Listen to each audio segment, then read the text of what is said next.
Hi folks, with Tacitus today, your pushback channel, and thank you for joining this audio live stream. Please listen to this presentation as you would a radio broadcast. In this essay, I'd like to talk about the issue of funding of NGOs or really any charitable group or any group that purports to be doing good work for the community, for the society at large. Now, this could be places like, abortion clinics or NGOs that are supposed to be feeding the starving little brown and black children in Africa or somewhere, or any charitable cause. We look after oppressed minorities. We look after oppressed women, battered women. We go around all the high schools of the West telling middle-class white boys, who would never be a problem anyway, that they're evil fascist Nazi oppressors and bashers of women, because we do good work. We do good work for society, and so on. So let's have a look at some of these. Now, I think the USAID, and for those who don't know, USAID was an international influence peddling group out of America that disgorged hundreds of billions of dollars around the world to all sorts of supposed good causes. Now, if you look at some of these organizations that were receiving this money, and you go onto their websites, we're here to fight for justice for little children, little babies. And you go, oh, yeah, well, that's a good cause. There's nothing wrong with that. That sounds good. But when you start to pick apart where the money goes, it's actually not that. What do they actually spend their money on? Well, they say they're spending it on, for example, feeding starving children in Africa. And I've got no problem with that. I don't like the idea of Western taxpayer money being taken to do it. I think Africa or any place in the world should largely, other than a natural disaster thing, should be there to look after themselves. The fact that they've got tribal civil war and destroying each other's crops and they're procreating like mad and all this sort of stuff, then that's kind of they're bringing these problems on themselves. And to what extent can you help? Because every time you give more food to them, they just procreate more, which then creates the bigger problem, and so on. But there's a vast industry of do-gooders there and the road to hell is paved with good intentions. And so, but when you actually, again, look at the money, are they actually helping starving little children in Africa? And the answer is they're not. They're spending vast sums of money on all sorts of things. Firstly, they get, let's just use round numbers here. They get $100 from the government. So USAID or some other, Soros, it could be anything, gives them $100. And again, I'm using just round numbers here. You would count it in tens of millions or more. But so they get $100 and they go. They then hire a group of consultants to tell them what they need to do. This group of consultants is a political outfit. They're a political activist group. They're not consultants about anything. And they're tied very closely to the Democrat Party in the US. And so we're not talking anything worthwhile here. We're talking straight out cronyism here, where money is being funneled to the buddies, the buddy group, the crony group, the patronage, and money's being dispensed to people who live very, very nicely, thank you, on this. Now, the heads of a lot of these NGOs are being paid over $1 million a year, and with extensive five-star travel, first-class travel, and top-of-the-line hotels, and or living a life that, what can I say, an expensive lifestyle, and they then employ their friends or people they've been told to employ, the daughters and sons and mistresses of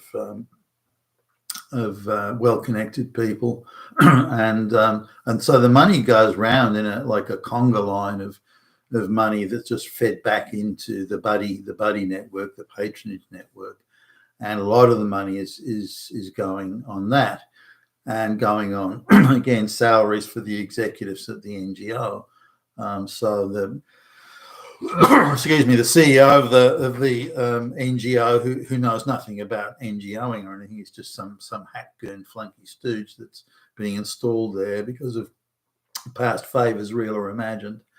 and paid a lot of money. So, and they then again employ other. So you got someone on $1 million, then half a dozen on $500,000, and then another 12 or 20 on $200,000 a year incomes. And these are people that in the main, in the real world, if they could sell their real productive economic worth, wouldn't get anywhere near that amount of money. I mean, they'd be flat. Most of those people would be flat out making the average wage, let alone $1 million a year. But anyway, that's how the system works. Then going to then of course they have to have their legal documents and contracts reviewed by lawyers, and again the right sort of lawyers are picked and selected for that and paid handsomely for that. Some of them being paid $1,000 an hour or more, and they don't rush their work. Let me tell you. So lawyers are excuse me, the money going to lawyers is vast. So how much money is actually left when all this is well, then they have to send field operatives out to Africa to review the situation. They're kind of consultants. They're brand new, 4-wheel drives are purchased for them. Again, that's purchased from on the extortionate prices from whoever is part of the gig. So if you can buy that 4-wheel drive for $50,000, so then you would pay someone $150,000. And they're under some sort of vague maintenance contract. But it's just everything is an excuse to shovel lots of money and high profit transactions into the pockets of your buddies and the patronage network. That's all it is. Now, so these field operatives go out, they write reports, and they stay in. They are staying in the 5-star hotels. they are eating caviar and drinking champagne every night, and living very, very well, and paid very handsomely under expat type tax-free salary arrangements and pay arrangements, and so on and on it goes. It's a patronage crony gravy train of monumental proportions. Does any of it get to the well? They will buy.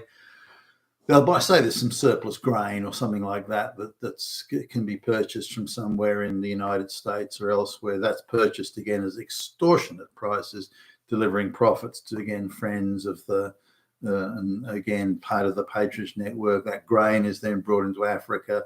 Bribes are paid to local warlords and other assorted government goons. That all comes out of the kitty as well. Then some other local goon will just requisition the grain and sell it to the people that need it the most. And then the NGO gives the money to the peasants to buy the grain that the NGO itself has supplied. So the corruption, the cronyism is just it goes in all directions, up and down and left and right and front and back. So that's where the money goes. So is anything really achieved for the so-called starving? Well, not really. The whole thing's just been a gravy train, again, to distribute and disperse money into the pockets of the friends and the cronies and the buddies.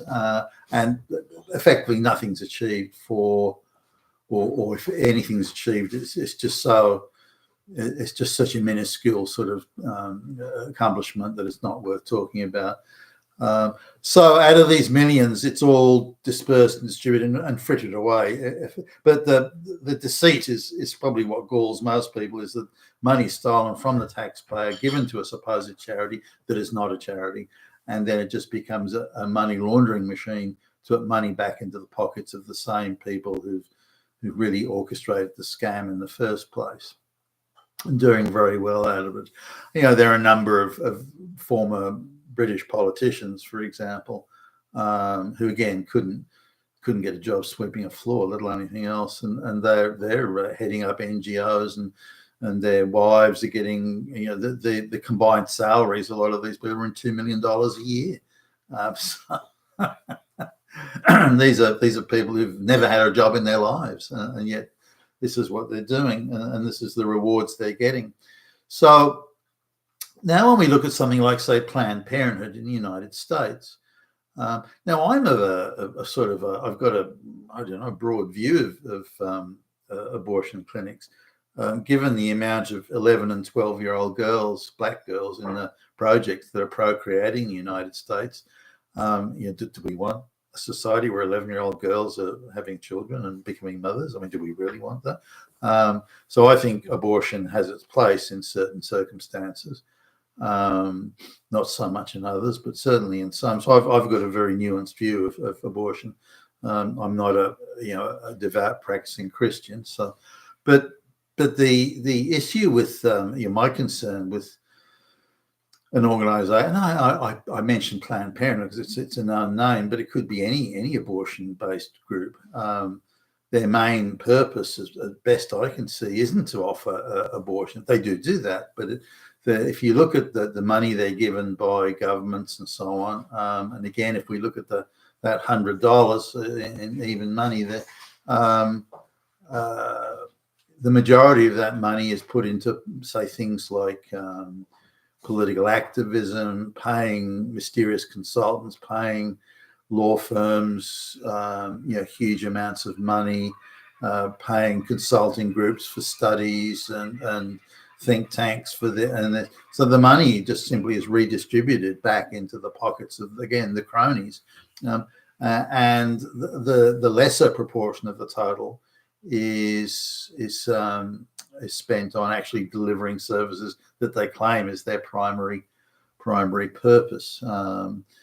Also, if you look at the salaries of the executives in these groups, and they don't have to go out there and compete for business. It's not like they have to be savvy business people. If you look at the salaries and the incomes that these people are paid, not to mention the vast amount of first-class international travel they do, then these people are being paid, again, monumental sums of money for just I don't know, just giving, for some, it's a prestigious role, I guess, in terms of, the CEO of Planned Parenthood said, but they're not doing anything. What is it they have to do? Are they competing in the marketplace to provide better quality services? Are they offering the best trained people in the country? So, what are they doing? They're not doing anything, at the best I can see. And it's something that any junior journeyman operations person could do. So they're not bringing any value to the table, but they're being paid millions of dollars a year to do nothing. And so again, we have this thing where activists and cronies and so on are being paid. So I sort of rando picked companies out of businesses or organizations that were generous recipients of money out of USAID, or generally from the taxpayers' coffers, and having a look at what they did with this money. It's not that hard. The challenge is finding an NGO or a charity that is actually doing what they say they do. That's the difficult thing. Most of them, or certainly the ones I've looked at, every one of them is just a money laundering political organization to richly reward a small elite of people and to not deliver the services they claim to. And that's a tragedy. And this is something I believe that the Trump administration should really clamp down on. This, and they have to some extent through USAID, but it goes on much more widely than that. Clamp down on these NGOs and charities, because they're just A, political action groups, and B, money laundering, again, money into the pockets of a select elite few that are themselves, political activists, flunkies, stooge, goons, and sundry hangers-on. You've been with Tacitus today, your Pushback channel, and thank you for listening.